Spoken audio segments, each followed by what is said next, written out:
Ice Spice like question mark EP released about 36 hours or so, and it's disappointing to say the least. We have Munch in here, of course, for the streams, but this is a song that's already played out. It's about 5 months old, and the fact that this EP took over 5 months when you had so much momentum dropping Munch, it's just too little, too late. That's something that artists need to start capitalizing on. Is whenever you got a song that's hot, there needs to be like a project or multiple singles following that up to show some sort of diversity. Start building that discography. Start turning some of the regular core fans into hardcore fans to be able to, let them support you. And then, we got Bikini Bottom, but it could be me hating, but it's goofy. It's goofy, doesn't really show. It shows that Ice Spice is willing to get on a goofy track, which is admirable, I guess you could say. But it just didn't have the impact, not even the impact. It just felt weird. It was a weird, it's like, all right, it's goofy, it's fun. What else you got? Here we are. Technically, we got 4 new tracks. In Her Mood, Princess Diana, Gangsta Boo by Ice Spice 2, TJ acting a smoochie.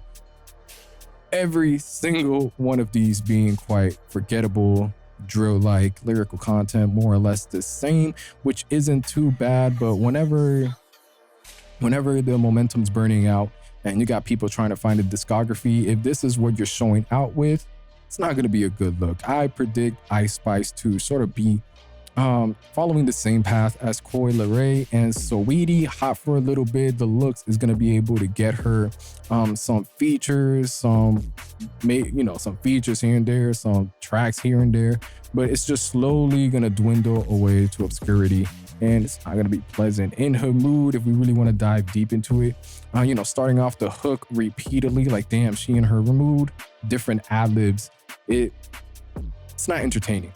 The ad-libs aren't nothing we haven't heard before, and I wish Ice Spice would have given it some flair, or she would continue to give herself some ad-libs that is like Ice Spice related, like continuing that to have Munch vocabulary. I feel that's a good way Ice Spice would be able to capitalize on herself, but it is a downer. Album cover, very explicit, which for Ice Spice, the way she handles herself, her image matches it up pretty well. And then going on to Princess Diana, it's just starting. I would prefer Ice Spice to start off with some verses instead of the hook.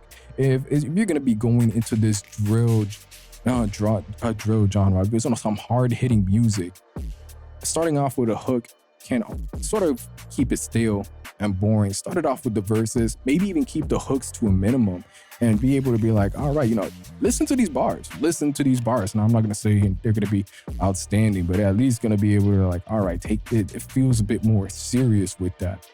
But Princess Diana, I mean, nothing notable on here. And overall, Ice Spice, question mark, is very underwhelming, forgettable. There is a very one-dimensional identity on here, a very one-dimensional aesthetic, and I never want to listen to it again. I'm gonna give this a solid 2 out of 10.